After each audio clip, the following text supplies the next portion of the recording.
What's up, everybody? Welcome back to another episode of Couchside Sports. As always, I'm Matt Parnell. He is Lucas Fanslaw, and we have episode number 25. We do have a little update on the 1 year episode we can talk about here in a bit, but before we get to that, how's it going, Lucas? Welcome back. Good to see you. It's going good. Good week for sports. We had playoff prime, man, NBA. I know me and you aren't huge NBA fans, but Yeah. New York was going crazy. We can talk about that in a little bit. Oh, that's right. We had the Stanley Cup playoffs. We got World Cup going on. You know what I mean? Canada, huge surprise out of the gates. Yeah. But we've had a good week for sports, so honestly, I've been happy. I've been excited to pod. Good 2 weeks of sports to talk about coming up. Dude, World Cup I think it's my favorite tournament in all of sports. It's for me. It's better than the ice hockey with the Olympics. It's top notch. It doesn't get any better. Yeah, I was a little concerned with this 48 team format, but it's been good so far. has there been any upsets? Yeah, there has. Cape Verde, which I don't know the population of Cape Verde, but it's fucking tiny, and I think they're like ranked in I want to say the 70s or 80s in the world, and they drew their opening match with Spain. Oh, Yeah, so that was that's crazy. huge upset. And then tonight, actually, I was watching it before I came over here. Curacao, and I think they're ranked 86th. They drew with Ecuador, and Ecuador is statistically a pretty good team. I'd say top 20 team in the world, on average. So big win. Well, big draw, but a big win for Curacao there. Yeah, Their first ever point in the World Cup. really. Yeah, they played their opening game last week. I don't remember the day. It might have been Sunday, and they lost to Germany 7-1. So a big upset. They held Ecuador to 0-0. That is crazy. Yeah. Well, shout out to them. We got a couple Cinderella stories coming out of this, hopefully. Yeah, I mean, Maybe Canada's one of them. Yeah, I don't think, for me going into the tournament, if I was to look at Canada, I would say if they could qualify for the round of 32, that would have been a huge win for them. And at this point, they've pretty much all but done that. They will qualify for the knockout stage. Really? Yeah, for sure. Because if they lose to Switzerland, Switzerland will win the group. So let's go back a little here. So Canada has played 2 games in the group stage so far. They drew their first one against Bosnia with a late tying goal from Kyle Larin. Made it 1-1. Game ended 1-1. And then they also, excuse me, I'm just getting a weird update on my computer. And then they ended up beating Qatar 6-0 Oh, okay. this week. I think was that a Wednesday? Yeah, I I think want to so. say something like that. Wednesday or Thursday. And so by beating Qatar 6-0, if they're to draw with Switzerland, even though Switzerland is the same amount of points, then Canada will win the group because they'll have a better goal differential. Okay. And if they're to lose to Switzerland, they have the head-to-head tiebreaker against Bosnia, which assuming Bosnia would beat Qatar. So Bosnia and Canada would be tied for second. Canada would go through on goal difference. Unless for some reason Bosnia goes out and pummels Qatar. Yeah, I think they got to win 9-0 or something like that because they lost 4-1 to Switzerland. So they have a -3 goal differential and Canada has a +6. Dude, the Qataris almost lost their citizenship after that game against Canada. Yeah, did you watch the game? No, I guess you would have didn't. been working. Yeah, because it was on I think at noon or 3 o'clock or something. Yeah, it was a good game. Canada was all over them, and then probably our top two, one of our top 2 players that's in the squad right now, got his leg broke. Oh. So that's rough. Yeah, Ismail Kone is out till probably next year at this point. It looked like it was broke his shin in half. Is our captain still out? The guy who... Davies. Yeah, Davies should be, Alfonso Davies, former Whitecap. He should be back for the game against Switzerland. He was available to play against Qatar, but yeah, they just kept him on the bench. Just give him a bit more rest. Yeah, Qatar ended up getting 2 red cards that game. It was bad. It was. I mean, our coach was screaming at their coach, and it was not good. Yeah, that's rough. Was it a pretty dirty tackle? I assume off of a tackle. Well, the problem is they didn't actually even show the replay because it was so bad. like close-up replay. Yeah. But you can see, like, essentially the guy, Kone, goes to clear the ball, and he has his left leg planted, and he's trying to kick the ball with his right leg. Yeah. And the guy comes in from behind and basically just kicks his planted leg. So his planted leg has all his weight on it, right? He's preparing to kick the ball.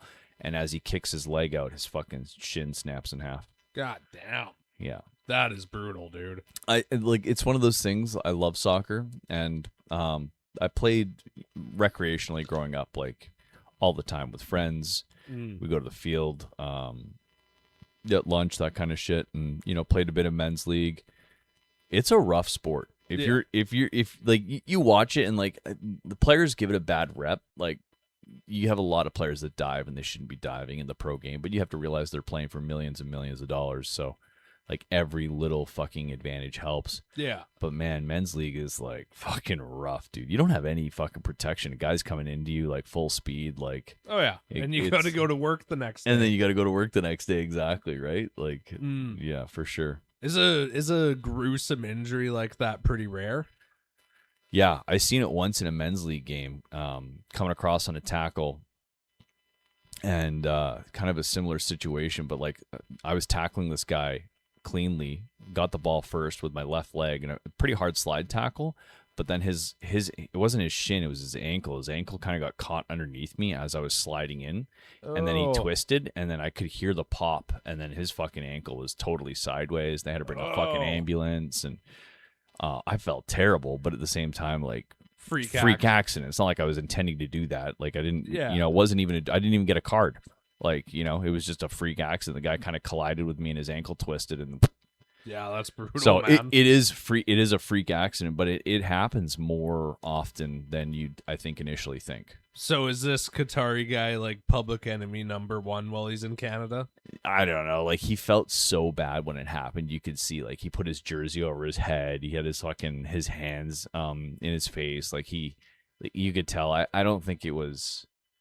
I don't think he had such a malicious intent. I think he meant to tackle the guy hard, but he didn't mean to fucking break his leg. No, totally. Yeah. I feel like there's no one out there who's going to go out there to break a leg. Exactly. He gets punished for it, too, because he gets a red card. He can't play now in their last game of the World Cup, so his World Cup's done. Yeah. And I feel like if you're a player playing for, like, a team like Qatar or, like, Cape Verde or Curacao, like, you just want to be able to play in the games. Oh, totally. It's the experience. You're just there to be able to say you played in the World Cup. Yeah, exactly. Just like how Canada, like, just hope to get out of the knockout stage. Dude, if we can get into the knockout stage, which it looks like we will, I think that is a huge win. That's what we can come back to. I was going to mention that, is going into this tournament, if they could have qualified for the knockout stage, I think it would be a big victory. If they can win the group and possibly play a weaker side, in the first round of the knockouts, whatever it is, round of 32 now. Is it like top seed versus bottom seed, like if you win the group? Yeah, sort of. It's not, so only it's the top 2 in each group qualify. Okay. And then it's either the next 4 or next 8 teams after that, 12, 24. It's the next highest 8 teams. So there's 12 groups of 4. So the top 2 in each group qualify for the next round, and then the next best 8 teams qualify. So be a lot of teams on 4 points, maybe 5, unlikely, but most likely 4 points. And so if Canada can finish at top of the group, if they beat Switzerland, for example, which I think is pretty unlikely, but if they do manage to beat Switzerland, they'll be sitting on 7 points. The only teams better than that can be a team that went undefeated with 3 wins, or they went 2 wins, 1 draw. So I think there's a chance Canada could play kind of a weaker side in that first knockout stage. That would definitely be nice. I mean, it would be huge. It seems like a great party. People are having a great time. Oh, totally. It would be nice to see Canada, U.S., and Mexico all do fairly well, being the host nations. I saw a video of back in Scotland, and every bar was open at like 4 a.m. and people were watching the game. Yeah, that's sick. Did you see the Scots drank Boston Dry? I did not know. Dude, there was so many Scottish people there drinking. Yeah. That something like 20 bars in downtown Boston ran out of beer. Yeah. Wow. And I saw this was just on Instagram. I don't know if it was real, but I saw that on a plane ride from like Scotland to North America, they drank all the beer on the plane Wow. because the plane probably only brings 3 or 4 beers per passenger. Yeah, right. They're Don't want to have too much weight on the plane. Liquored. Oh fuck yeah. Getting better fuel mileage as the flight goes on. Yeah, literally. Other thing I've really been enjoying is, have you seen Europeans discovering America? Yeah. Like on Twitter and stuff? Yeah. Yeah, it's cool. Them talking about like going to a Waffle House at 1 a.m., how interesting of an experience that is. And then there was this one that topped it all. It was a Japanese guy, and he went to Chili's. Oh my God. And they started bringing him the free endless chips and salsa. And the guy was freaking out, and he was saying, like, because I can't pay for this is a favor. And because I'm Japanese, you're always in debt to someone if it's a favor. So he was like freaking out about the free endless chips and salsa. Never going back to Chili's. No, seriously. That's fucking funny. But it's just been funny seeing people discovering America out there. It's been a great showcase for the US, Canada, Mexico. It's awesome. Oh yeah, every country has their differences, but fuck it, every country has their benefits and beauty and culture and what they're saying. And it's funny because I'm talking about Waffle House and saying culture. Yeah, that's the US for you though. Dude, that's the US culture. That's the US culture. Yeah, no, it's been a blast. The US has been playing really well as well, which is interesting because they're usually perennial chokers when it comes to Oh, really? Yeah, when it comes to the World Cup. Would if US played Canada, who would win, do you think? If we had a full roster with Davies and Bumpito, I think it's a toss-up. Yeah. I think the U.S. is probably a 60-40 favorite. Okay. 65-35, something like that. But, like, Canada could win one out of every 2.5 games. Yeah, so not too bad of a dog. No, definitely not. The U.S. will be interesting. I got to pull up the bracket. I should try and do that, actually, to kind of look and see what the potential next round matchups will be. Have you been watching any, or just like here and there, just watching the highlights? No, I've just been keeping track of Canada, to be honest. I've just been keeping track of Canada and seeing everything that's going on online. I saw a bunch of people who were there for the World Cup got caught up in like the Knicks riots and stuff. Oh, bro, what happened with that? So I went camping. Dude. I came home and like fucking New York was on fire. Dude, it looked like Gotham City. Yeah. We'll just talk about that quickly. Fucking Knicks' first title in 50 years. Congrats to them. Yeah. Huge win. But New York looked like Gotham City. And so you saw the videos of them jumping on anyone in a Spurs jersey and all that, right? Yeah, I did see that. Yeah, like jumping them, like curb stomping them, fucking them up. Yeah. Pardon my take, their sponsor sent 2 of them to go see Game 5 down in San Antonio because 2 of them are Knicks fans. Mm-hmm. And they were saying that they had to escape the arena, and there was like a road level, and then down in the canal there is like a walkway. So they were down in the canal because the streets were just a riot, and the police were telling them, like, don't go up there, we can't help you. And they basically had to sneak past a mob to get home. Wow, that's crazy. Oh, fuck yeah, dude. That'd be a little intense. I don't think of that when I think of NBA fandom. No. Like, at all. I don't, honestly, I'd be willing to say it's not that the Spurs fans are like that. It's that they wanted their get back from New York. Right. New York, Philly, you can see those guys acting like that. Yeah. You can definitely see that. Oh, totally. Just before I forget, while we're on the talking about New York, just a little blip I saw today. Who owns the Jets? Fuck. Oh, for like the Winnipeg Jets? Woody Johnson. Okay, No, NFL. The New York Jets. Yeah, Woody Johnson. Yeah. He was talking about potentially rebranding, trying to make their Jets their own name and moving to Long Island and building their own stadium. Oh, interesting. Because the only team that New York gives a fuck about is the Giants. So the Giants games are packed, and the Jets games there's like no fans. So it's he like wants the Rangers to try and build his Islanders. own identity. I like that. And honestly, dude, I would like it if they moved to New Jersey because the New Jersey Jets sound sick. Yeah. You know what I mean? Yeah. What are you going to say, the Long Island Jets? I like the New Jersey I like Jets. the New Jersey Jets as well. Dude, that would be a killer name. Yeah, they should go to Jersey.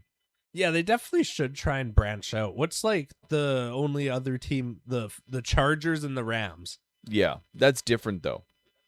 That's Neither of them have a fan base, to be yeah, fair. exactly. And I was gonna say like the Chargers. I feel like the majority of their fan base is still San Diego, Oh, big time. right? Like it's not Big like time. the Jets just moved to New York and are playing in this. Like it's different. They had a fandom, and like it's L.A. to San Diego is not that close, but it's also not like outrageously far, Mm-hmm. right? So I was reading a thing. Each of like the last 10 Super Bowl parades have averaged over 1 million people. wow. Guess how many the Rams averaged when they won it 3 years ago? And Or didn't average. Guess how many it had? and you're saying the average is over 1 million? Yeah. Well, I'm gonna say it's on the low side. Obviously, I'm Yeah, gonna say 700,000. 20,000. That's it? They only had 20,000 people at their Super Bowl parade. What the fuck? I know.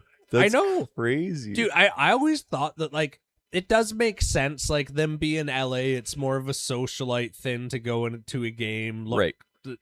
look cool, social status. Mm-hmm. But I wouldn't have guessed that little of people would have gone to a Rams parade. 20,000 is less than they get to a game. Dude, that doesn't even fill up, like, the lower bowl of their stadium. That's crazy, dude. I know, man. That's wild. absurd. That is absurd. I know. A crazy hater stat. You know I'm going to be pulling that out for online sure. on my burner account. Yeah. What are your thoughts on the Rams? Yeah, have we talked since Myles Garrett? No, we haven't. First of all, can we talk about how Myles Garrett goes there and then Verse. Yeah, Verse go poor Verse, dude. Poor Verse. Dude, that was Enjoy the most Cincy, bro. unexpected fucking trade of all time. Yeah. Couldn't you agree with that? I agree. Yeah. Like that, maybe not the most unexpected, but the most random, out of nowhere. And honestly, I understand it's like literally a win now move. You got the best guy, best defensive player in the NFL on your team. But that just seems crazy, dude. How many first round picks they've done this year? 3 first rounders? No, I think it was 2 first rounders Verse. and then a second, third, and fourth over the next couple years. That's right. That's what it is. That's insane, dude. Oh, I know, man. Oh man, that's crazy. And I gotta say, as a Hawks fan, I'm like, fuck. You know what I mean? That is the last thing I wanted to wake up to. The only thing, my cope right now is that they took Ty Simpson. Well, that's my cope right now. Yeah, exactly. They're all in right now. They're all in right now, and they're hoping like and this trading is the year. for McDuffie. And did you see that McVay re-signed? What? Oh, the coach? Yeah. Oh, really? Yeah, he signed a multi-year contract. The details aren't leaked, but it happened after the Super Bowl. Oh. Mm-hmm. So he's there. Because remember we talked, I think maybe 3 months ago, we were talking about how this is probably the last ride coming up. Stafford and McVay both out of contract coming up after this year. But yeah, McVay re-signed. I think if McVay wants a challenge, he should go to the Jets. Yeah, right. Get him out of our division. Or go to Cincy. Yeah, seriously. Someone who I wonder where the narrative's gonna go is Kyle Shanahan. Yeah. Because, dude, don't get me wrong, he's a good coach, but he's come close so many times and never done it. And he's had so many chances to do it. At what point do you run out of attempts? I know, and it's such a weird concept because you see these coaches who are really good, but eventually it just needs a shakeup. Yeah, it just fizzles out. Yeah, totally. I just wonder, and the main reason I would wonder about that is they're getting old. Like their core is getting old. Yeah. Obviously you have Brock Purdy and shit, but Christian McCaffrey, George Kittle, Fred Warner. Yeah.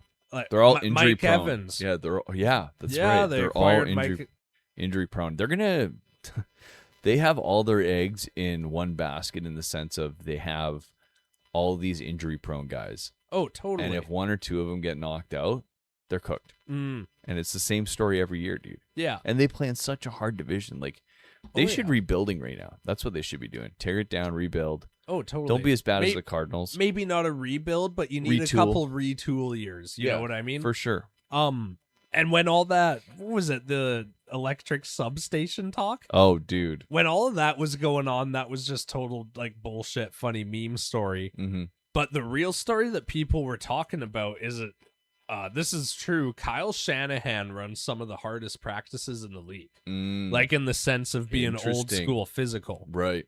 You know what I mean? All of that extra wear and tear. Yeah, maybe that has to relate to their injuries. Oh, totally. I feel like it's got to. Hey, back to the Myles Garrett thing real quick. Did you see that Aaron Donald might come out of retirement? Yeah, I've been seeing his posts. Could you imagine? Yeah, hashtag ready. Fuck. Hashtag ready. That would be terrible. It would be so bad for us. Oh, fuck yeah. It'd be so bad. I mean, it'd be 1 year. Like, we just have to, like, I feel like, get through 1 year, and then Donald would retire again. Who knows what happens with Garrett? I mean, I think he's still relatively in his prime. Oh, yeah, he's still in his prime, Yeah. but I think he's like 34. Yeah, he's getting up there then. Oh, totally. He's getting up there. And that is the crazy part about the trade is, yeah, you're getting the best player in his prime, but within 2 or 3 years, like, he's going to definitely go down. And I'm not saying he's going to be dog shit, but he's going to be like TJ Watt right now. Yeah, exactly. Like, still serviceable, but he's not the monster. Yeah, and it's just like the name brand that TJ Watt has, but I don't think he would be your number one pass rusher on 20 out of the teams in the league. No, I agree. I was wondering about this with them going after Myles Garrett. I'm surprised they didn't maybe go after like Max Crosby. You know, little cheaper, still has that name brand, still, you know, top 5 guy in that position in the league. But that's the Rams, right? I guess the Rams are always like, oh, we got to have the best player in the league. We got to have the best, like. Yeah. I feel like they might have been on it when, like, before the whole Ravens thing went down. But then after that bullshit happened, I bet you the Raiders and Crosby were like, fuck this. Yeah. We just got hustled. Like, let's ride. Let's ride. Ride or die now. No, seriously. That I feel like that might have given Crosby some motivation. I think just the Ravens, be like, fuck them. I think the Ravens got fucked in that deal. Oh, yeah. Like, and then they went and got, what, Hendrickson? Yeah, they got Hendrickson, which I do not like. He's washed, bro. Well, bro, and my main beef about him is they needed a pass rusher. And Hendrickson, even though he has a big name, he's not actually a very good pass rusher. He's just an absurdly good run defender. Okay, so he just clogs the holes up. Yeah, he can pass rush, but he is one of the best run defenders in the league. But the Ravens need a pass rush. Interesting. Seriously, you can't name one guy off of that line. No. Who they had a Nimboku, their defensive tackle, one of the best in the league. Yeah. But he had like a neck injury last year and was out the entire year, which neck injuries, how often is that a good sign? That sounds like a bad sign. That's why Cam Chancellor retired early. Yeah. Literally. Yeah, there you go. Yeah. I don't I'm not huge on what Baltimore is doing. Yeah. Last football thing I'll say before we can go back to World Cup. I was listening to a podcast the other day and I found this. It was a really interesting conversation. The Athletic Football Show, super good pod. But they were talking about the ranking the supporting cast in the NFC. And they did AFC and NFC, but in the NFC, so by supporting cast, basically everything but the quarterback. Okay. Like, take the QB completely out of it. Right. Wide receivers, line, how's tight the ends. Team actually built? Yeah. Because, the bad court, look at fucking Lamar Jackson. He has a couple good receivers, but his O-line's not good. And even his good receivers, it's not JSN. Like, no. He's not throwing the ball. He's throwing the ball out to, like, WR15. Flowers. Yeah, exactly. And even D Hop. Guy's like 32 years old. Yeah, he hasn't been good since he was in Texas. But guess who they ranked last in the NFC for supporting cast? And it was surprising. And then I thought about it and totally agreed with it. I'm going to say the Cardinals. The Commanders. Oh, yeah. And fuck it, hear me out on this. Yep. Commanders, lots of turnover on the O-line. They don't even really have a running back. They have a committee of like 3 guys. Yeah, Ja'Cory Crosby Merritt. Yeah. Eckler tore his ACL last year. Yeah. And then they have Chris Rodriguez. Well, they should never have traded Robinson. No, they shouldn't have. And then you think about tight ends. Zach Ertz was old as fuck, and he had that gruesome knee injury end of the year. Mm-hmm. I don't think they drafted a tight end, so they don't really have a tight end one. And then receivers, they got one. They got McLaurin, Yeah. who is good, but name anyone besides That's that. it. It's Terry. Luke McCaffrey? Yeah, scary Terry. Luke McCaffrey's a WR4 on any team. Yeah, and McCaffrey plays more of like the tight endy type receiver. Oh. Like he's just catching balls 6-7 yards. Like every once in a while he'll break out for a big pass down the middle, but Oh, yeah. yeah, no, I don't disagree. And They've tried to get a lot younger this offseason, which is good. They needed to. They pushed all their chips in the last couple years, like trading for Lattimore. They were the oldest team in the league. Oh, yeah. Oldest team in the league. And they had the youngest quarterback. Did they actually? Yeah. That's crazy. Yeah. The Cardinals, surprisingly, they got ranked like 8th. And hear them out on this. Okay. They tight end is good. Tight end is good. They got I'm blanking on Trey McBride. Yeah, McBride, yeah. McBride's a stud. Yeah. They got Michael Wilson, who was a fantasy hero last year, and they got Marvin Harrison Jr. And then at running back, they got James Conner, who like blew up his knee last year, so that sucks. Yeah, he's serviceable. But they got Trey Benson, who's a solid RB2. He was my fantasy hero. Yeah. And then I forget who they picked up, but the guy off of the Lions, not Gibbs, but Montgomery. Oh, he went there? Yeah, they signed Montgomery. Oh, no shit. I thought, didn't Montgomery go to... They signed Montgomery, and then what's the name we're not talking about? Who's that? Love. Oh, interesting. They got fucking Love at pick number 4. Jeremiah Love. Really? Yeah, dude, the running back. Yeah, interesting. So I thought Montgomery went to the Texans. Oh, he might have. I might be getting them mixed up. But either way, they got Love at 4. He's going to be their RB1. Oh, yeah. But once you list out that support cast, it's pretty decent. Dude, that's a good... They need a quarterback. Oh, yeah. And right now they've got Jacoby Brissett and... who did they take? Drew Aller? Yeah. Yeah, they took Drew Aller. Like, who's going to be your QB1? I think they're going to tank again this year. They're going to try and be a little bit more fun to watch. Yeah. But I think they're going to take a QB next season. Well, they couldn't even fill their coaching hire. Oof. Dude, they were the first team to fire their coach, and they were the last team to hire one because no one wanted to work there. Ouch. And they ended up hiring Matt LaFleur's brother. Oh my god. Kevin LaFleur, I think. Yeah. But oh my god. Yeah, the guy hasn't really put together a good offense in the last 5 years as an OC, and now he's the coach. I mean, at least he's got some weapons there. Yeah, I mean, at least he's got some weapons there, I guess. Where were the Seahawks? What's that? Where were the Seahawks on that ranking? They weren't ranked very high. Like 5th? No, like 9th, I think. They had the Cardinals above the Seahawks? I know. Come on. The reason they were so down on them is I think we get a lot of small market Seattle hate, but they don't think our O-line's good. And come on, dude. That's and crazy. They don't like our tight ends. Okay, that's fair. But I don't even think that's fair, bro. AJ Barner went off last year. No, like plus we got Elijah Arroyo, who yes, but they're not was just hurt most of last year. They're not sexy names. Yeah, they're not sexy names, but it was crazy hate, man. That is crazy, considering their WR1, WR2 is likely I would almost argue the best 1-2 wide receivers in the NFC. Yeah. Either way, it was just crazy hate from the Athletic. That is crazy. On that note, fuck those guys. Fuck those guys. But I think number 1 was obviously the Rams in that list. Of course, the fucking Rams, dude. All right, we're back. We had a brief technical issue there. Fucking Windows decided to do an update on us mid fucking podcast. We were talking There's about always something. Always some bullshit. When we got our equipment all set up today, we plugged it in, everything worked fine, and we were like, "Oh, thank God!" And then now there's this. Like, fuck. We better start knocking on wood. Unreal. We were just talking about that draft or that rankings, the supporting cast rankings. What do you? Let me hear it. Let me hear it for the NFC. Okay, from worst to first: Commanders, Giants, Panthers, Saints, Cardinals, Falcons, Bucks, Packers, Seahawks, Lions, Eagles. This one surprises me. Vikings at number 5.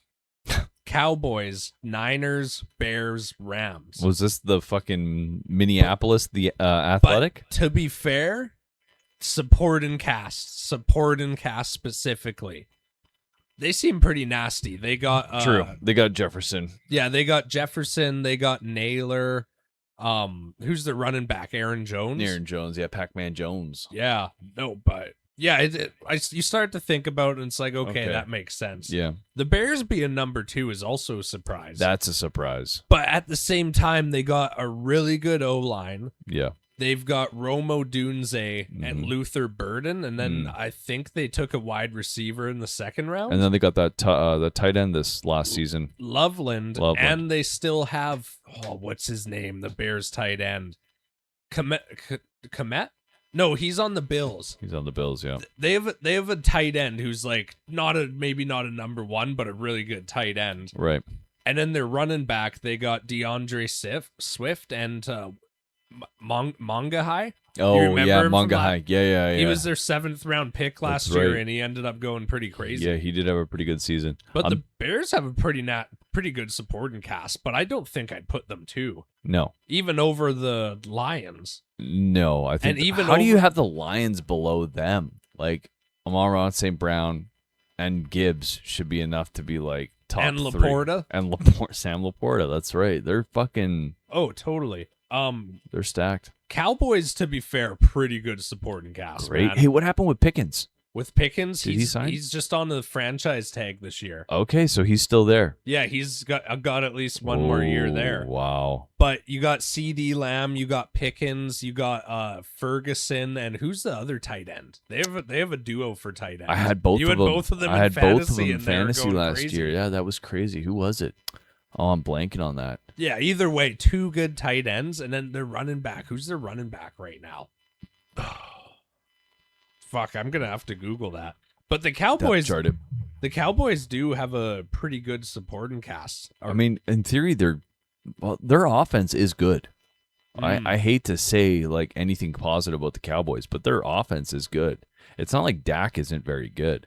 Javonte Williams, Right? They could use an upgrade at running back. Sure, but you can't have it all. You got Pickens and CD Lamb. You're throwing the ball 33 times a game. Oh, totally. And I will give them credit. They invested in their defense in the offseason. Dude, they kept the offense intact, and they spent a lot of draft picks on their defense. I feel like Jerry knows what he's doing. How come all of a sudden they're Jerry cooking? World is looking good. Like the fucking Parsons trade kind of worked out for them. Oh, totally. I made a couple NFL futures the other day. Oh, yeah. And one of them is I predicted that division because it actually had pretty good odds. Most of the odds for like the most favorable like division order was like plus 200, but this one was plus 600, and it was the favorite for the division. Okay. First Eagles, second Cowboys, third Commanders, fourth Giants. Yeah, that sounds pretty good to me.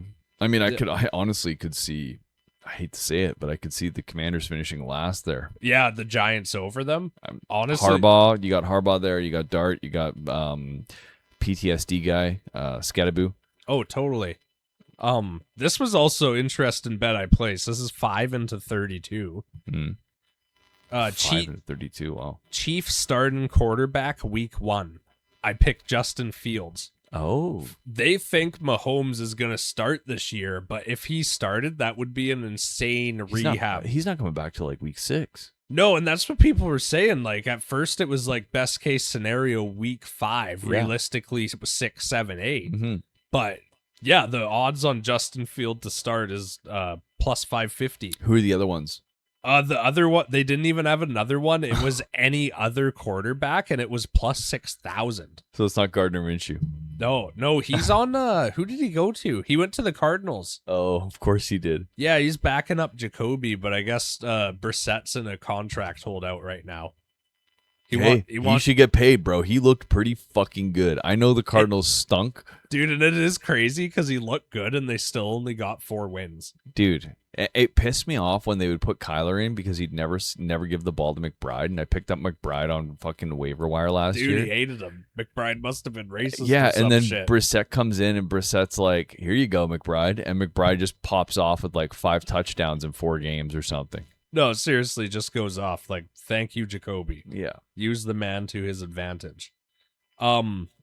But yeah, that's a little bit of NFL talk. The season's just around the corner, man. Dude, it's crazy. Less than 90 days. That's crazy. And I don't know if we've talked about it on the pod, but we're going to a Hawks game this year. I was just going to mention that. That's right. Yeah, we're going to see the Bears. Monday Night Football, baby. November 2nd, there's like 5 of us going down. We got a penthouse, going to party for a couple days, watch the Hawks Bears game, man. It's going to be electric. I'm stoked, actually, that it's also a Monday game because it gives us that Sunday to enjoy all the other football. Oh, totally. The whole weekend with the boys hanging out. We'll have to find a good sports bar. For sure, dude. Yeah, it's going to be good. It sucks me. There is a legendary like Seahawks bar there that was founded by a bunch of former players, and it just closed down. Oh, fuck. Yeah. That would have been fun. And I was like a staple mark. Like apparently, according to Hawks Reddit, like if you wanted to accidentally stumble into a former player, just go there.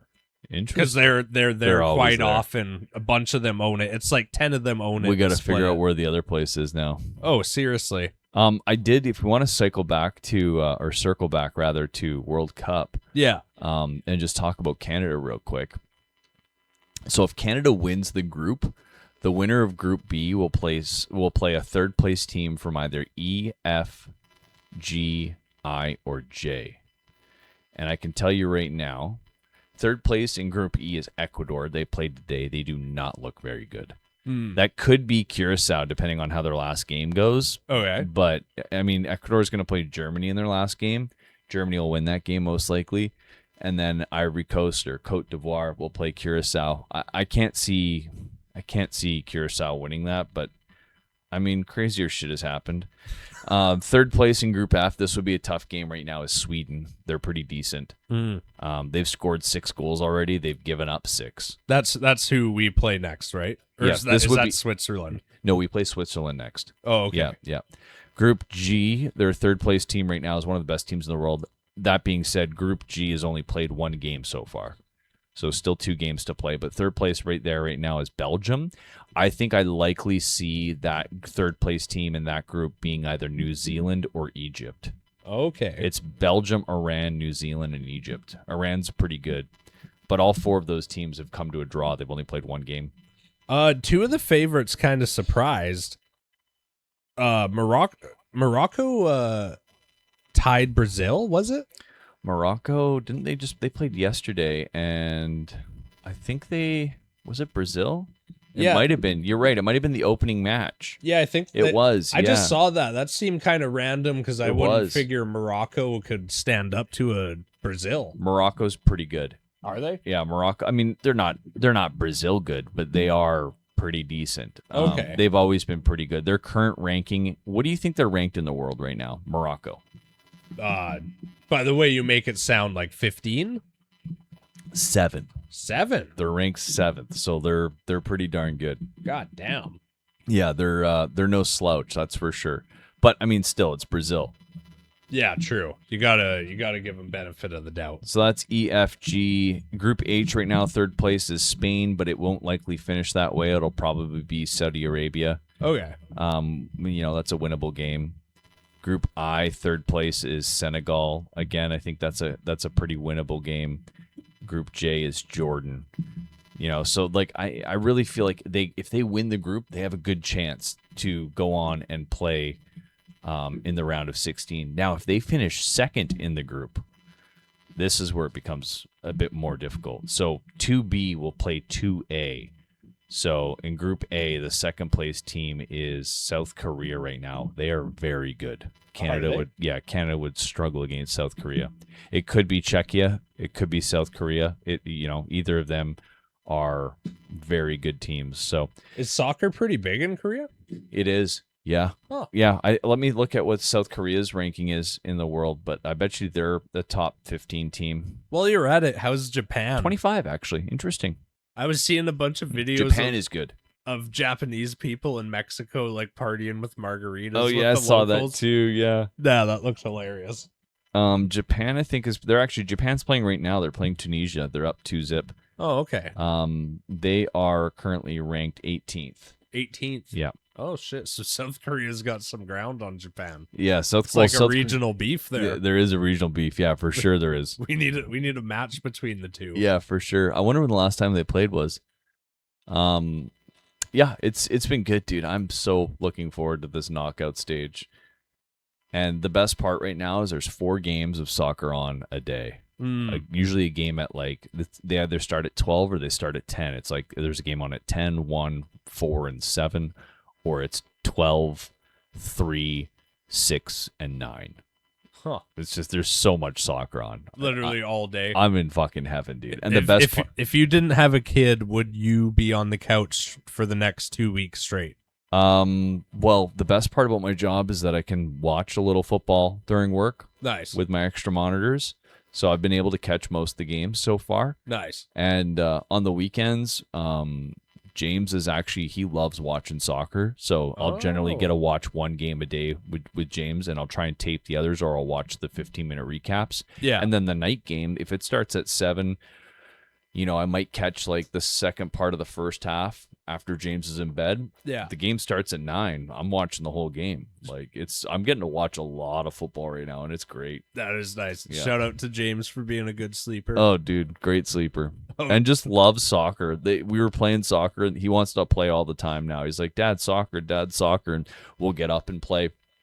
And like I think he's picked this up from the TV. He must be, because I haven't been doing it. Is every time he gets the ball and I get near him, he falls over. And he dives and then rolls around on the ground, and I'm like, bro, you can't be practicing those dives already, dude. I don't think I've ever seen someone practice a dive. Oh, he's got it mastered. That is crazy. Would you say Germany's kind of, because I know they were good, but they weren't like a dominant favorite typically. They've kind of propelled themselves to be one of the favorites so far, would you say? Ever since I was a kid, Germany has always been one of the favorites. Really? Yeah, I would say in the last World Cup, I'm trying to remember, they had a bit of a disappointing exit in the last one, but they would be one of my top 3 to win this thing. Oh, no shit. I would probably put them, I would say Germany, Spain, France are probably the 3 favorites, and then I'd sprinkle England in there just because I'm a homer. I put $50 down on England to win it before the tournament started. It pays out 400, so nice. 8-1.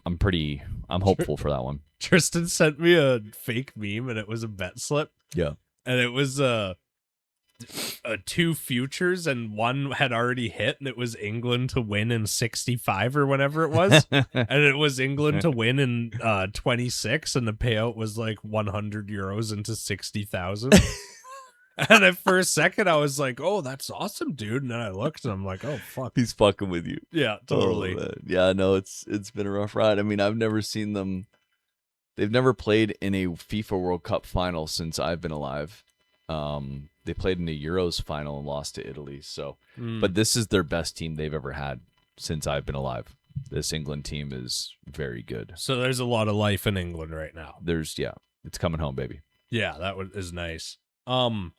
Last thing to talk about, hockey. Stanley Bro. Cup, man. We haven't talked about the cup yet. Man, Kind of, you know, FIFA's on when you talk about the Stanley Cup finals last in the episode. yeah, the World Cup's on, yeah. To be honest, bro, like the way that the Avalanche went out. Yeah, let's start with that. Yeah. I asked you this off air, but we'll just reiterate. Yeah. How did the Avalanche get swept so easy? They Because got- that just seems so unexpected, dude. They were one of the favorites to win the cup. They were really the only team in the West that people thought could win the cup. Yeah, well, it was like them or the Stars. Yeah. It was like, But those- even then, they were way heavily favored than the Stars. They were definitely, and they had one of the best regular seasons of all time. I would say, like, if you look at the 4 games, I think first of all, and I'm an Avalanche fan, just throwing this out there. I think the Avs got I don't want to say screwed. That's the wrong word, but they kind of got unlucky. Mhm. So they lost a game 4-2, game 1, game 2 they lost 3-1 empty netter. Game 3 empty netter they lost 5-3. Game 4 they lost 2-1. So like there was no blowouts in there. They could have easily have won one or two of those games, and I think that series could have gone back the other way and gone 7. Yeah. But I think the way that the Golden Knights won is they just played a hard, heavy trap, and the Avs couldn't deal with it. Kind of like how the Panthers were dealing with McDavid the last 2 playoffs. Mhm. He was on the ice, they would just put 5 people in the neutral zone. Yeah. 3 at the red line, 2 at the blue line, or 3 at the blue line, 2 at the red line, and they just make him skate into people, and they just knew he'd carry the puck, and then they just turn it over and go the other way. Yeah. And the Avs definitely suffered from that. I mean, they didn't have Makar, I think, the first 2 or 3 games, and that's a big loss. Like, so now you're basically forcing McKinnon, especially in the man advantage, to carry the puck. And the Golden Knights know that, so they're just going to squeeze him out and fucking get the puck back.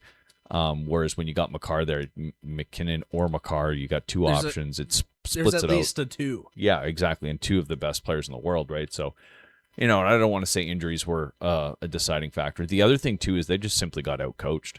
Jared Bednar did not have a good playoffs. Well, I don't want to say playoffs. He didn't have a good conference final. Tortorella outcoached him. Yeah. Tortorella. Did you see too? And this is a bit of a digression, but I'm mentioning him.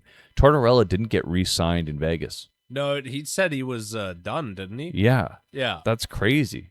No, I feel like he just wanted to grab a cup and retire. Yeah, I guess. It's like, yeah, fuck it. That guy, he's not super old, but he's what, in his 60s? He's good. Yeah, he's in his 60s. He'll be back. He'll coach another team, I bet. You think he'll be back? I think he'll be back. I think he'll probably take a year off. He'll ride this high for a bit and then probably get back somewhere else. Totally. He'll wait for a team to fire someone, and then he'll be in. He doesn't generally take teams that are rebuilding. I think Philly was the exception, and I don't think that worked out, and it was pretty obvious. Yeah. But I could see him taking over for a team that's like, no, we need a new coach. Totally. I can see them, like, if you're in a rebuild and then you want a good coach, like, one of the things is just offering him a lot of power when it comes to GM decision making. Roster construction. Yeah, totally. You're not just coaching, like, we'll make you part of the team building process.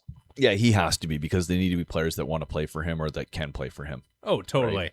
And that's like, so. You look at the most successful coach duos in any sport, it's coaches and GMs who have been together for a long time and they know what the other guy likes. Blah, Same blah, wavelength. blah. Yeah. Yeah, totally. Look at John Schneider and Pete Carroll. Well, that's actually one thing I am excited about coming out of this conference finals is, okay, the Avs kept Jared Bednar, which I'm actually happy they did. There was some discourse online about, like, oh, fire Bednar. I don't think it's the right move, firing Bednar. He just came off one of the best regular seasons ever. You got to the conference final. You got outcoached by one of, arguably, I would say, one of the best coaches of all time. I mean, it's John Tortorella. It's not like he got outcoached by, like, fucking some scrub like Adam Foote or something like that. No offense to Adam Foote, but, like, absolutely no pedigree of being an NHL head coach. So, kind of a tough matchup for him there. But one thing they did do is they either fired or he resigned the GM, and Joe Sakic is now going back from being the president to also being the president and the GM. Oh, really? And when we won our cup last time, Sakic was the GM, and he won it with Bednar. So I'm hopeful that Sakic returning to that role can help with maybe some roster construction ideas, and some moves to make, and then maybe we'll be back next year. I mean, who knows? Yeah, totally, and just fix any type of personnel to GM disconnect. Yeah, exactly. I mean, I think Sakic and Ben are just on the same wavelength. Yeah, they obviously got a good relationship. They won a cup and they've worked together for so long. Exactly. Do you think Brind'Amour is going to bring the cup to Campbell River? I think so. Yeah, I think so. Supposedly he did when he won it with the Hurricanes as a player. Shay was at that parade. Was she? Yeah. Fuck yeah. I think he will, and I'm hoping he does. I would go to that for sure. Just to cover the last two rounds before we totally dive into the cup. Yeah. I just have a couple things written down about the conference finals.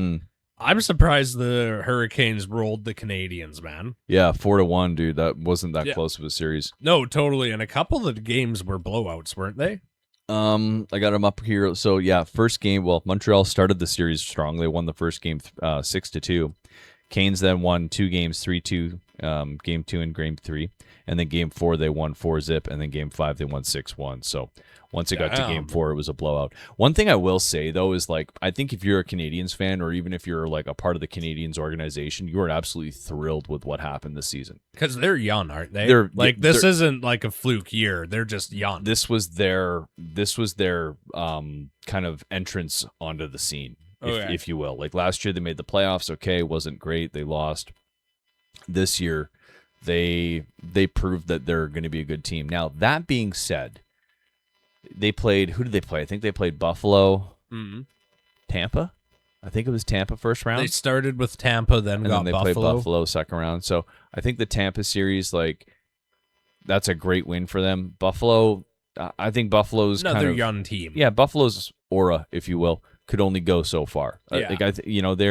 They're kind of a similar situation to the Habs. It was going to be one or the other. They got into the conference final, and I think both of them had successful seasons. They were Cinderella story of the year, honestly. Well, because they were bad, and like then they just fired their season in general. Yeah, they fired their GM Kevin Adams, and then after he got canned, they went on some outrageous streak before the Olympic break. It was like in 18 games they won 16 of them or something like that. Like they just went on a fucking tear. Yeah. And it's fun. Like I'm happy that we're seeing some of this change in the NHL. It's been a bit stale the last couple seasons. I feel like it's been Tampa, Colorado. It's been Florida, Edmonton.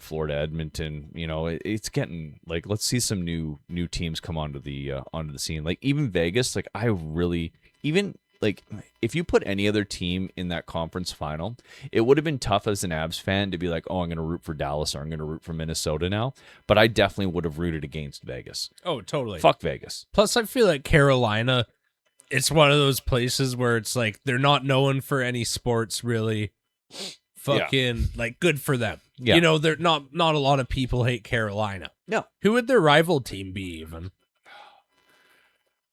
Can't even think of probably Florida. Florida or something? Probably Florida or maybe Philly? Tampa.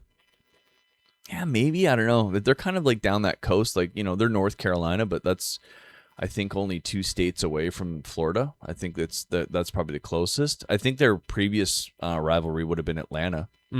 But Atlanta no longer being in the league. Now, that might change. I don't know if you've been seeing that.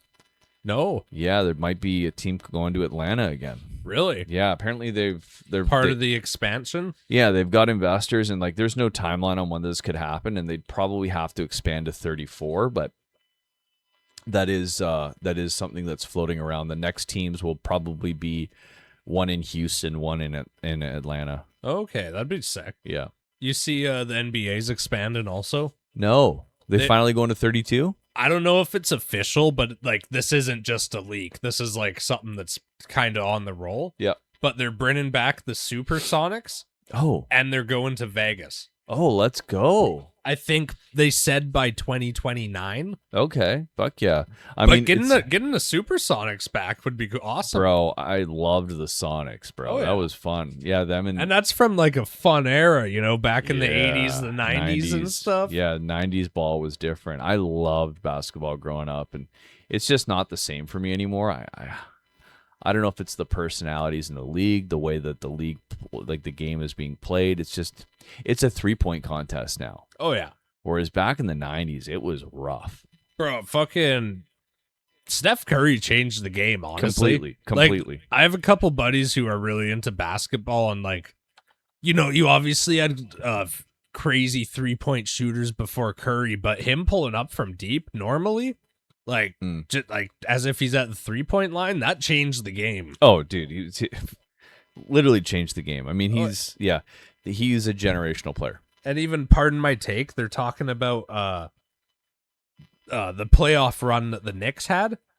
Most important stat they're talking about is 3-point percentage, dude. Right. And you look at almost every round of the NBA playoffs, and it's basically whoever had a higher 3-point percentage. Right. Yeah, exactly. And like that to me is this is not basketball. I mean, I get it. I kind of wish they'd get rid of the 3-point line. Well, I mean, that's literally the seeing the guys back in the 90s in the paint, fucking throwing elbows, bumping and grinding for the ball. Yeah, Shaq. That is literally the equivalent to people talking about hockey in the 80s and being like, Oh, clutch and grab. this isn't a man's game anymore. Yeah, like, you're these right. guys are soft. Yeah, that's probably a boomer take. It's probably a boomer take. It's an understandable boomer take. Yeah. It's just different eras, man. Mm-hmm. Friggin' NFL heads from the 70s are like, why aren't they running the ball 50 times a game? This is bullshit. Yeah. Like, this isn't man's football.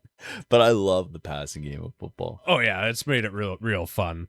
Yes. So that was the other conference final. Last thing I was going to say is Carolina had a crazy penalty kill. Dude. Their special teams were amazing. Unreal. So Carolina obviously goes on. They win the cup in 6 games. Is this, and I mean no disrespect to Carolina, but this I think you could argue is the easiest path to a Stanley Cup a team has ever had. And it's not, and it's no fault of their own. Like, they don't get to pick their opponents. Patriots. They're the Patriots. Yeah, I mean, I think they played, was it the Senators in round 1? And then in round 2 was the Flyers. The Flyers didn't even look like a playoff team like 3 weeks from the playoffs. Like, they had no real business being there. Yeah. And then they got the Habs, who again were a good team, but also like young, no experience. Like the Hurricanes have been here, done that. Like, they haven't won a cup, but they've been to the conference final how many years out of the last 10? And then the Golden Knights, arguably the 4th or 5th best team in the West. I think if you were to power rank the teams out of the West, you'd have the Avs number 1, you'd have probably the Stars number 2, and then you'd have the Oilers 3, the Wild 4, or vice versa. You'd have the Wild 3, Oilers 4, and then you'd have Vegas. Oh, yeah. And so they went through the 8th seed, which was the Sens. Yeah. I believe that was probably one of the worst teams in the playoffs, yeah? And them and the Flyers. They were probably both 2 of the worst teams in the playoffs. They played both of them, and then they got the Habs in the fucking conference final.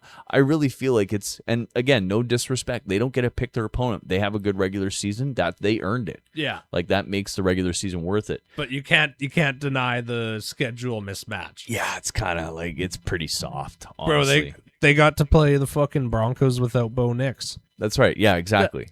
Exactly. You can't fault them for that. Can't fault them. Are you kidding me? 10 points scored? That shouldn't get you to the Super Bowl. But yeah, the other conference final, just them sweeping the Avalanche was pretty crazy. Just to kind of wrap that up. That was rough, dude. We don't need to talk about that again. Oh, totally. Stanley Cup final, Carter Hart. Yeah, he had a good series. I fucking let in how many goals? That was a crazy collapse by him, man. Because correct me if I'm wrong. He was carrying them. He was carrying them throughout the playoffs. Yeah, he was. And then they got to the cup, and it was like 4 goals, 6 goals, 5 goals. And the issue with Vegas is their backup was Aiden Hill, who hadn't played in 2.5 months. So Carolina kind of had a similar issue. The first game they lost 5-4 to the Golden Knights. And I think Freddie Anderson played that game. And then they decided to go from Anderson to Bussy, who is actually, I think, their 3rd string originally. Okay. Kochetkov was their number 2, but for whatever reason, he kind of flip-flopped with Kochetkov, and so he ends up getting called in, and he fucking kills it in the finals and wins a cup. Damn. That would kind of suck to be Freddie Anderson, though. You win 3 series, get to the finals, and then you get yoinked in game 1.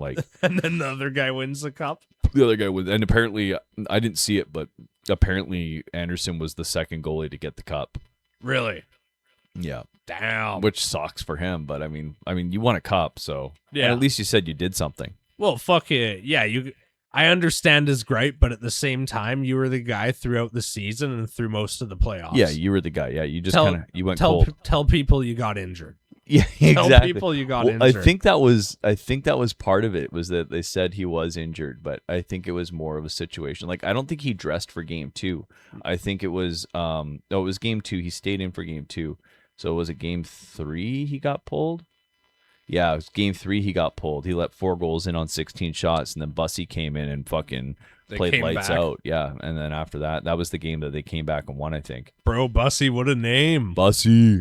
Yeah. That's fire. How about Jordan Stahl? Oldest player to win. I was just going to say, I saw Thin on if you bet $100 on him to score Yeah. and just kept rolling it over every single game, you would have ended up with like $20,000 or Oh something. my God. Imagine if you picked him to win the Conn Smythe. Because did he score all 5 games? I think he got 6 in the series. 6, so every single game. I Or think and 2 so. in 1 game. He had 2 in 2 games, I 2 in believe. 2 games. Yeah, I believe he had 2 in 2 games and then 1 in every other or something like that. Because I don't think he scored in game 6, the clincher. Yeah. But he scored in games 1 through 5. I think he had 6 goals. He had 2 in 1 game and then 1 in every other game. God damn. At 37 years old, oldest player to ever win the Conn Smythe. That's crazy. Aiden Hill, he won the cup the first time. Yeah. I'm just curious, how has he become their number 2? Is he just getting old? No, well, sure age, but also he's never really been that bona fide number 1 goalie. Okay. He went on a run with Vegas that year. They won the cup, and then the next season they kind of made him the number 1, but then he wasn't as good. And so, right, like, and goalies are so like almost like voodoo. Like, it's like they're good or they're bad. Like, it's one or the other. Unless you got like a Patrick Waugh type in there, like they're very streaky. Yeah. Right. Like, so, and if you're not the guy in the league, like a top 5 to 10 guy in the league, you're on a short leash. Because I feel like the difference between, especially nowadays, is like if you're 15th, if you're like the 15th best goalie in the league or 20th best goalie in the league, like that difference between you and a backup is really not that much. And if that backup is streaky and on a hot streak, like they're going to be better than you.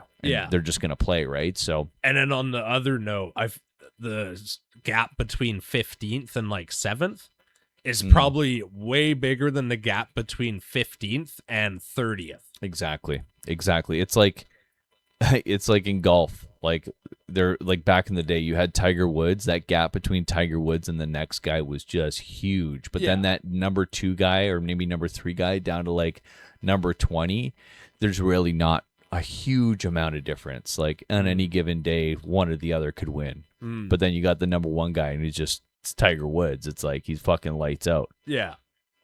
That would definitely be a big gap for goalies.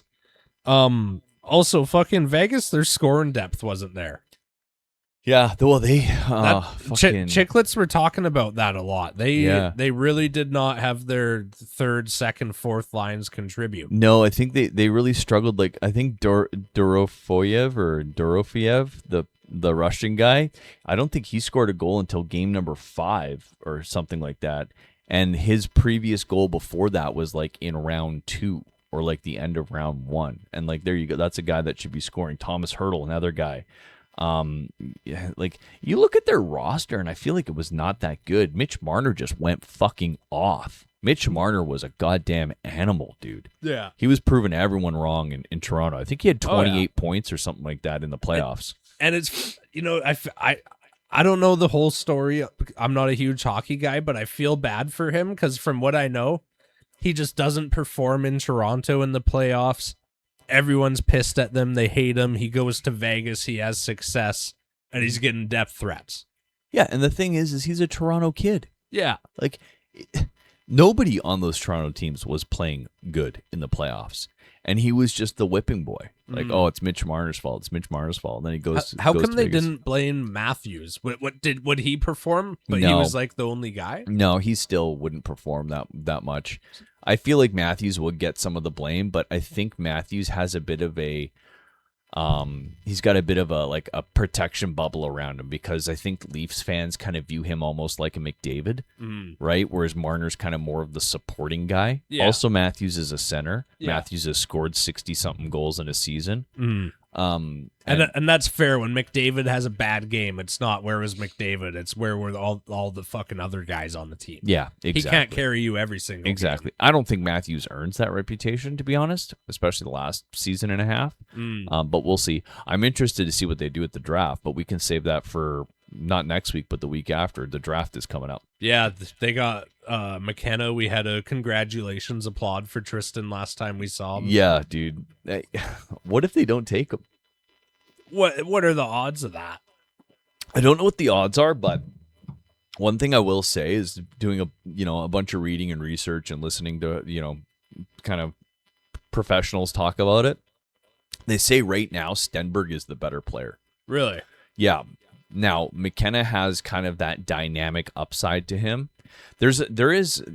So McKenna's like possibly, I think people are trying to make comparisons to Celebrini. He's not going to be Celebrini. Like, no, he's going to be more like a Bedard, which is good. Still a great player. I think he'll probably get 40 points in his rookie season, maybe 50. Yeah. Which is still really good, like generational player for sure. But it seems like the consensus is Stenberg is the better player right now. Now, Stenberg has been playing against men.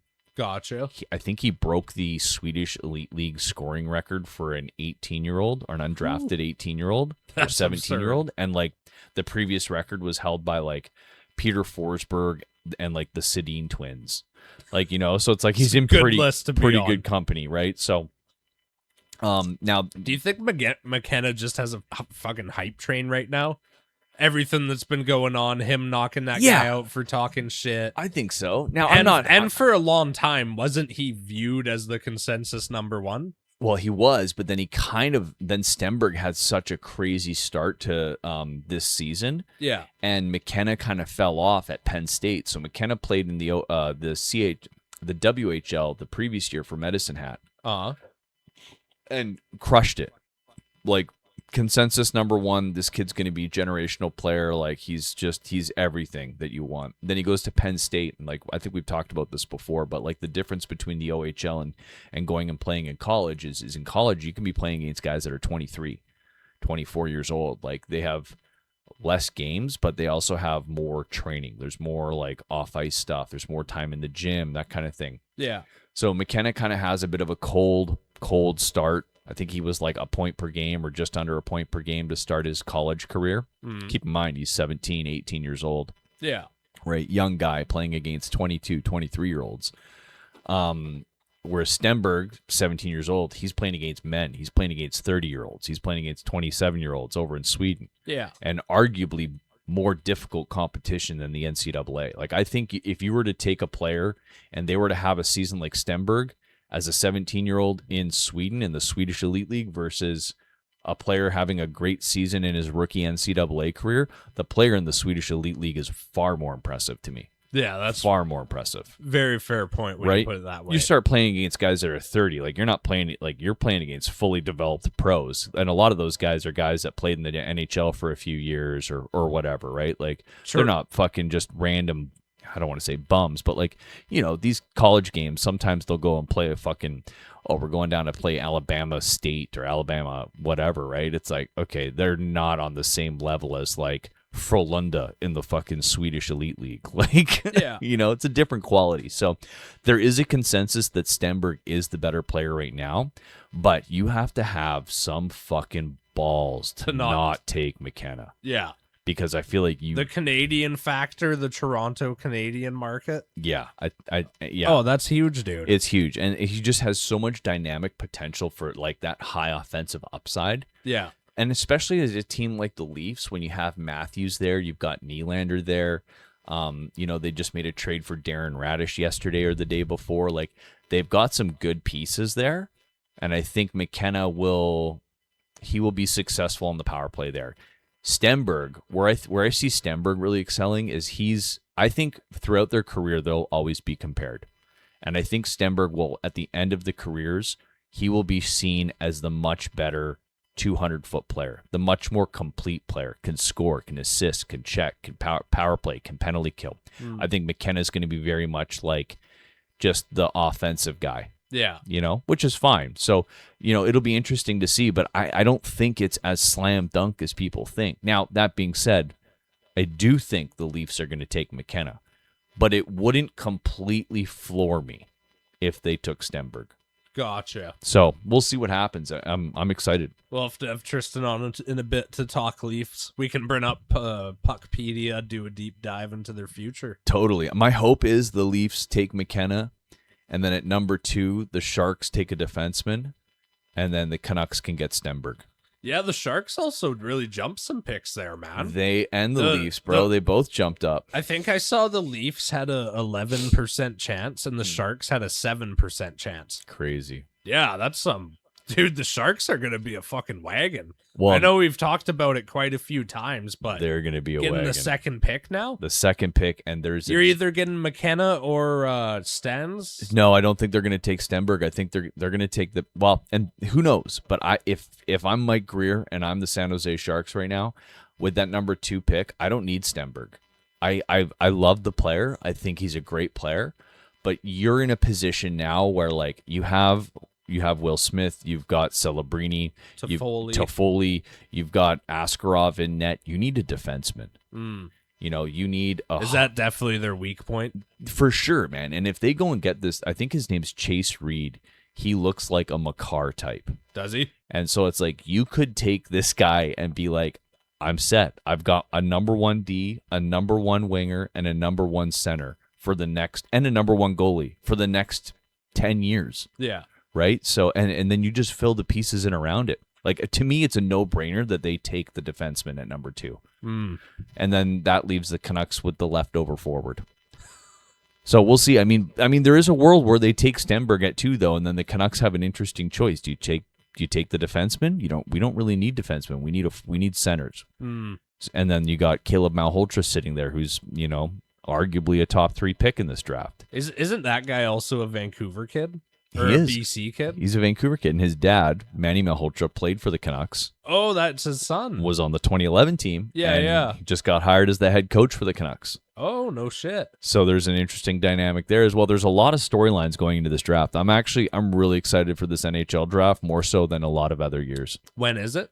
Next Saturday, I think, or next Friday. Oh, perfect. So We'll be able 28th to or talk 29th. about it fresh right after it. Yep, it's going to be good. No, that'll be a good draft. It will be. Do we want to do this aura up, aura down? Yes. Last thing I wanted to say, you just brought up at NCAA. Have you heard about the Sorsby guy? No. So basically, this quarterback for Texas Tech, he got caught gambling, and he placed like 12,000 bets over his college career. And some of the crazier bets where he took the under on his own team when he was the starting quarterback. No. So the NCAA, they blah, blah, blah, did their investigation. They're useless. They gave him a 2-game suspension next year, which is like, holy fuck, that's lenient. But the guy, I guess to get around it, tell me if you've ever heard of this. He declared for the NFL supplemental draft. No. Fucking... What is that? The last guy picked in a supplemental draft was in 2019. Uh-huh. But from my understanding, it's guys who, for technicalities, they couldn't be drafted, but they could join the supplemental draft after. Weird. And the supplemental draft is a blind auction. Oh. So all the guys go, keep in mind, like no one gets picked in this. The last guy was picked in 2019, and before that it was 2006. Whoa. So guys are rarely picked because they're like the leftovers. Right. So this guy declared for it, and it's a blind auction. Teams can place what their a next year's pick on a guy, and whoever places the highest gets him. Okay. So he next year, keep in mind it's a year away, it's a far projection. He was projected to be like a late first round quarterback. Oh, wow. So basically, he's going to be in the supplemental draft, and it's going to be curious to see because teams are going to take a bite on him. For sure. Like if you're the Browns, why not? If you don't put Bring at another least QB in. if you don't at least put a 6th-round pick in for this guy, like what are you doing? Like You what trade are him we for doing? Shadur at 6, but Oh yeah, but it'll be interesting to see who, if anyone, steps up and places a decent bid on this guy. When's that? I have no idea. I think it's right end of June. It's coming up then.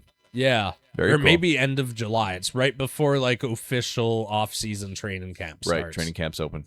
Yeah, Crazy. but yeah, it'll just be interesting to see if a team picks this guy up. Yeah, that is interesting. I'm excited to follow that one. Oh yeah, He can be our new, who was it last year? Desmond Watson? Desmond Watson. Yeah, he could be our new draft watch.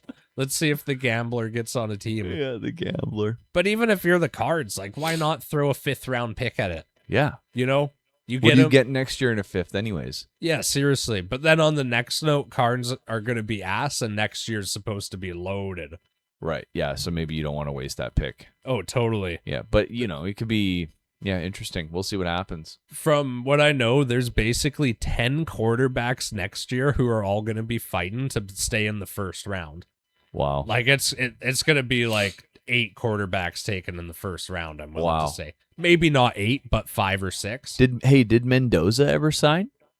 I'm not sure. Ah, interesting. We'll have to ask Snoop about that next time he's on. Yeah, we will. That's a little curious. We will. Snoop might be on next week, so Yeah, maybe we'll have a fingers guess. crossed.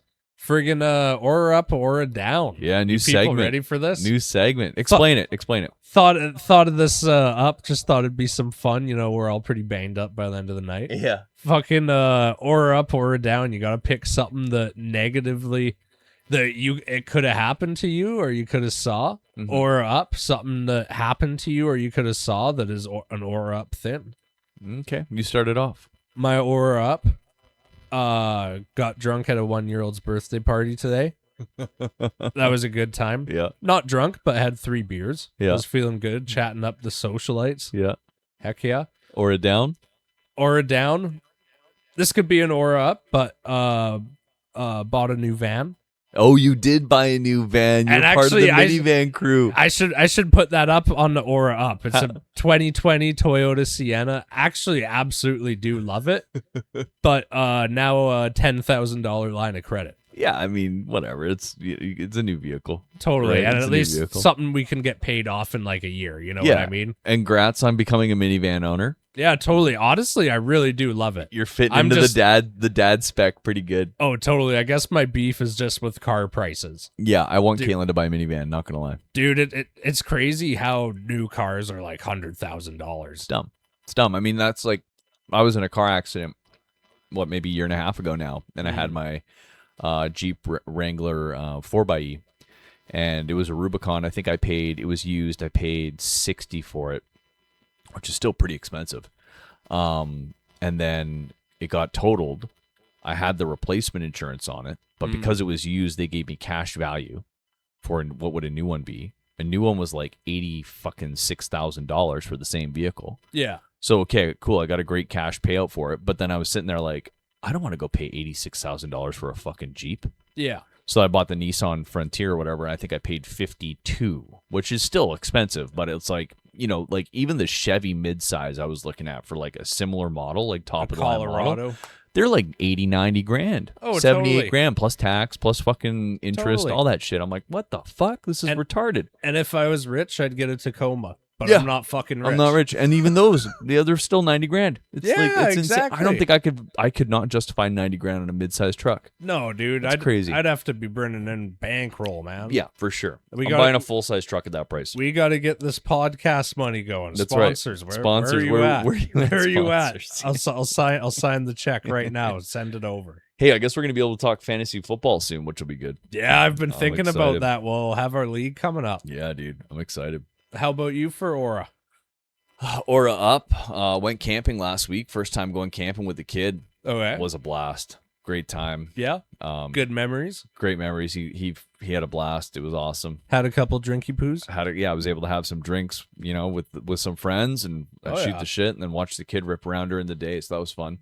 Aura down, went to the beach today, got fucking burnt like a fucking potato chip on broil. That's a white problem. Brother. Yeah, I dude. Like I feel was you saying on to you, that. I was saying to you earlier, it's like my English fucking Norwegian heritage here. Not great for the being in the sun for that long with your shirt off. But it was good to get the tarp off and have some drinks, do some swimming. It was a good day, but a little crispy for sure. Oh, I believe it. All right, so that'll do it. Episode 25 in the books. Heck yeah. All right. We'll have the NHL draft next weekend. I think it's the weekend after. Oh, okay. No, you're right. It is next weekend. What is today? The 20th? Yeah, it's going to be next weekend. It Oh. will be next weekend. Yep. That would be Fucking perfect. right. Maybe we can try and get Trist or Snoop on. That would be good. Yeah, we should do that. We still want to we have a partial recording for our 1 year. It was pretty short. We were all pretty fucking banged up. Big time. it It was was like- after a beer night. Yeah, it was only 20 minutes long, so we got that kind of stashed away, and we're waiting for our next guest to come on. We'll do a full episode, and then we'll plop that in at the end as a little fucking tidbit. Yeah, totally. Just try and get someone on for a 1-year episode. Yeah, you can listen to us all fucked up. You actually UFC. Yeah, dude, That was sick. that was sick. We can end it on that note. UFC was fucking sick. UFC Freedom 250 was a success. Totally. Gage Big G, thank you. Won $400. Thank you, sir. shout out him. Shout out, Gage Big G. fan of the flyover. Oh yeah. Well, good Yeah. episode, brother. Yeah, as always, that's been Lucas Fanslaw. I've been Matt Parnell. It's been another episode of Couchside Sports. We'll see you folks next week.